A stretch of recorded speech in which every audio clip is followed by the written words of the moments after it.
국내 연구진이 폐렴 증상을 보인 영아에게서 기존 코로나19와는 다른 신종 인간 코로나 바이러스 HCOV를 발견하여 국제학술지에 발표했습니다. 26일 고려대 의료원에 따르면 고려대학교 미생물학교실 송진원 교수 연구팀은 2022년 고려대 안산병원의 폐렴 증상으로 입원한 영아의 검체를 분석한 결과 기존에 보고된 적이 없는 유형의 인간 코로나 바이러스를 발견했습니다. 이 연구 결과는 국제학술지인 신종 미생물과 감염 이머징 마이크로브즈 언드 인펙션즈 2월호에 게재되었습니다. 연구팀에 따르면 해당 영아는 발열, 기침, 가래, 콧물 등의 호흡기 증상과 함께 급성중이염과 간 기능 이상을 겪고 있어 입원하게 되었습니다. 이 환자는 폐렴이 동반되었고 간 기능 수치도 비정상적으로 높았던 것으로 나타났습니다.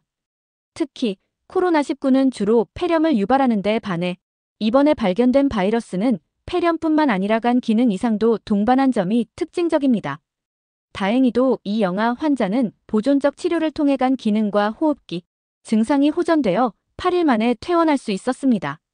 연구팀은 영아에게서 발견된 바이러스가 기존 인간 코로나 바이러스 229이 NL63, OC43, HKU1와 유전적으로 다르며 설치류에서 유래했을 가능성이 높다고 설명했습니다. 연구팀은 2018년부터 2022년까지 채집된 국내 야생 쥐 880마리를 대상으로 바이러스 감염 여부를 조사한 결과 강원도와 제주도에서 채집된 16마리 1.8%에서 신종 알파 코로나 바이러스 -COV가 검출되었으며 이 바이러스는 영아에게서 발견된 바이러스와 93.0%에서 96.8%의 높은 유전적 유사성을 보였습니다. 이러한 유전적 유사성은 신종 코로나 바이러스의 기원을 이해하는 데 중요한 단서를 제공합니다.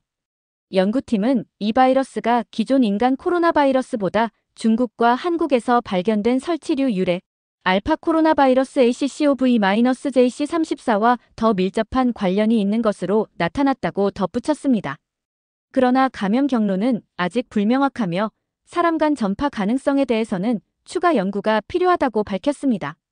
송진원 교수는 이 바이러스가 동물에서 인간으로 넘어온 새로운 형태의 바이러스일 가능성이 높다며 새로운 바이러스의 출현은 공중보건에 심각한 위협이 될 수 있는 만큼 감염 경로와 병원성을 면밀히 분석하고 대응책을 마련해야 한다고 강조했습니다.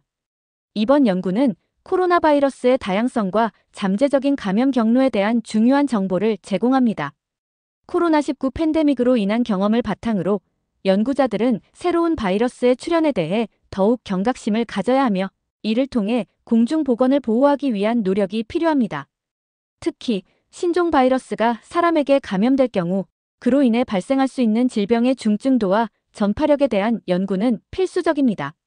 한편 현재 전 세계적으로 코로나19에 대한 백신 접종과 방역 조치가 진행되고 있지만 새로운 코로나 바이러스의 발견은 기존의 방역 체계와 예방 전략을 재점검할 필요성을 제기합니다. 연구자들은 새로운 바이러스의 특성을 파악하고 이를 기반으로 효과적인 예방 및 치료 방법을 개발해야 할 것입니다. 이번 고려대 연구팀의 발견은 신종 인간 코로나 바이러스의 존재를 확인한 중요한 사례로 향후 공중보건 정책과 연구 방향에 큰 영향을 미칠 것으로 예상됩니다. 연구팀은 지속적인 모니터링과 연구를 통해 이 새로운 바이러스에 대한 이해를 높이고 필요한 대응책을 마련해 나가야 할 것입니다. 이러한 연구가 진행됨에 따라 우리는 앞으로도 새로운 감염병의 출현에 대비할 수 있는 체계를 구축하는 데 더욱 힘써야 할 것입니다.